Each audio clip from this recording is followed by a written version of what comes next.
fine. I love it. My country, my kids, even wants me to leave my dog. What? Let's play some bocce ball. You ready?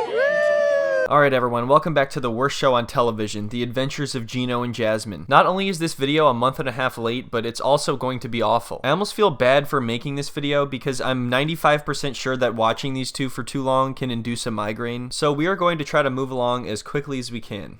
Here we go. So in the beginning of the season, Jasmine is finally about to move in with Gino, and it's really sad because she's saying goodbye to her family and her son, but she's like, you know what? I'm doing what's best for you though. And what's best for you is if I leave you and go live with this guy and we just run around playing bocce ball all day. Bocce ball! Now Gino rolls with a pretty tough crowd, so I personally wouldn't mess with his bocce ball posse, especially considering his passion for bocce ball seems to outweigh his love for Jasmine. But obviously Jasmine had to lock this man down. You gotta get him before somebody else does. There's only one Gino. I mean, who else are you gonna get to peel your potatoes and carrots with a butcher knife? Anyway, Gino has a lot of preparing to do before Jasmine comes to live with him. Like, for example, he wants to get a treadmill, and I must say, the dude has impeccable form. He runs like Benjamin Button on ice. So he must have gone on Facebook Marketplace or something like that to get this treadmill, because now he's just in some random woman's house running on her treadmill. I said running, it's more like stumbling around on her treadmill. It's really bizarre. I've never seen anything like it. It's only a few years old.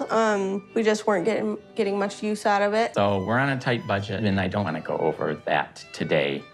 But thank you so much for showing this to me. I really like it. You're welcome. Wait, so that's it? Did he just treadmill and dash? Oh yeah, sure, no problem, anytime. You know what? My kids have a swing set in the back. You want to sit down and I'll push you on the swing? You could go really high in the air. Anything else you want to sample before you go, huh? So anyway, Gino and Jasmine are reunited at the airport, and within 10 minutes of her arriving at his house, they're fighting. Because apparently Gino forgot to flush the toilet before she got there. All she talked about the entire car ride home was how depressing and gray and miserable and cold and sad everything was there, and then she went home to Gino's house and found a dump in the toilet. Who took a and you didn't flush?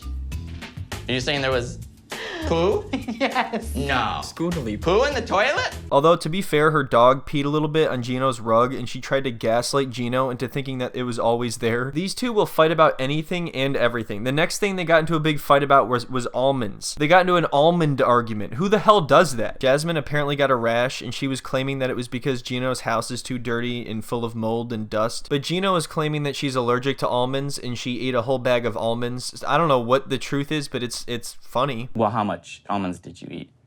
That's maybe why it's worse. Almonds. You want me to tell you that it's the almonds, but it is not the almonds, baby. Gino always looks so defeated. I'm pretty sure I said this before, but I'm always expecting him to just melt down into a little puddle like SpongeBob. I think Gino has been taking offense to what she's saying because he thinks that she's exaggerating about how gross his house is. I don't know if the whole almond thing is true or not, but Gino really believes that that's the case, so he goes rummaging around for the almonds to try to find proof, you know? This makes sense to me.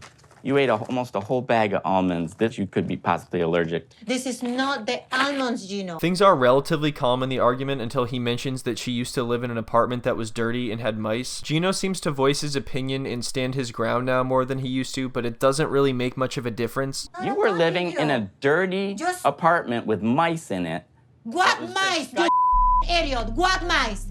So now Gino is faced with the task of tracking down one of the mice to prove it. The next morning, he was on a plane to Panama. So obviously after this, she just starts to ramp it up even more, and she says in order for her to feel like she's at home, they need to get new things, like new pillows, for example. But Gino does not want new pillows. You can tell that Gino doesn't like that he has to pay for absolutely everything, but I hope he doesn't expect that to change anytime soon. Jasmine literally said at one point she plans on always being financially dependent on Gino. And he just quit his job for an entire year to take care of Jasmine, because it probably would have been impossible otherwise. She would have lost it if she had to sit at home while he was at work. It would be helpful if we change the pillows. There's nothing wrong with the pillow. I'll buy you a pillow. There's nothing wrong with my pillow. You know that things are about to get bad if you see this look. Is Jasmine the most unreasonable person on the planet? She's up there. But I would hope at this point Gino has gotten the hint. This is the whole deal. You're not gonna escape paying for things. It doesn't matter if you do your little signature frowny face. She's not backing down. Buy the damn pillow, Gino. If he wants this relationship to work, which apparently for whatever reason he does, then these are the kinds of things he's gonna have to do. He specifically chose somebody who cared about these things. Anyway, in the next part, they all go out to eat with Gino's family, and then they all play bocce ball afterward, and Gino puts his game face on. I hope I never have to see this again, but otherwise it was actually pretty uneventful. Jasmine got along with his family well enough. And they also have bocce ball. courts. Bocce ball is big in my family. Who's going? Well, Dana, I think Michelle, my brother Tony. Bocce ball! I probably could have guessed that bocce ball would be big in Gino's family. He looks like a good bocce ball player. I can only hope to once in my life have the kind of enthusiasm for something that Gino's bocce ball posse has for the game. You ready? So like I said, everything with his family goes surprisingly well. There's no screaming and fighting and yelling or talk of almonds or mice or pee. But then all hell breaks loose on the car ride home when Jasmine finds something in Gino's car. What is this? I have no idea what that is. Is that yours? Who knows? Who knows? Gino knows a storm is coming, and there's nothing that can be done to stop it. It doesn't help that he's unable to provide any real explanation for that being there, but maybe it's just because he gets paralyzed with fear when something like this is about to happen. What is this? I don't know. What is this? I don't know. I don't know, Jasmine. So obviously this devolves into a total meltdown from Jasmine. We're talking like Ice Age 2, the meltdown for Nintendo GameCube levels of meltdown here. The amount of times that she's threatened to leave him or to go back to Panama or to go see her ex, it's just too many to count. And by this point, the words are meaningless. Could be one of my coworkers or some other mother in my car. That coworker got a new hat. So normally I would try to see it from each side and try to figure out who's in the right and who's in the wrong, but with these two, I just don't care. The only possible productive advice anybody could give these two is to break up. There's really nothing else that can be said, and until then, I'm just gonna sit back and watch. These two are almost like cartoon characters at this point. People, coworkers go out together for lunch once in a while for a work event or something. You were dead in a best for work. No! Remember the optimistic little Gino with the baseball caps from 2 years ago? He's gone. The lipstick thing is of course worth at least asking about, but she's completely out of control. At the same time, Gino has been known to lie. In this same season, he lied to Jasmine about not having strippers at his bachelor party. And it was weird because she was upset about that obviously, but she handled that pretty normally, I thought. And Gino was saying she was out of control there, which was one of the few times she wasn't. What's wrong? You're always looking for No, something. I'm not looking for anything. Yes, My you cell are. phone just fell down and I see the lipstick. Yeah. What I'm trying to You get know my cell phone. You can tell Gino is just completely paralyzed with fear now. He's just gonna shrivel down into an almond. Jasmine is one of the most jealous people on the planet, and she even admits that. So this was just a disaster waiting to happen, and there's really nothing he could have said to prevent this reaction from her, in my opinion. Maybe if right away he said it was for sure one of his family members or something. So what the is doing this?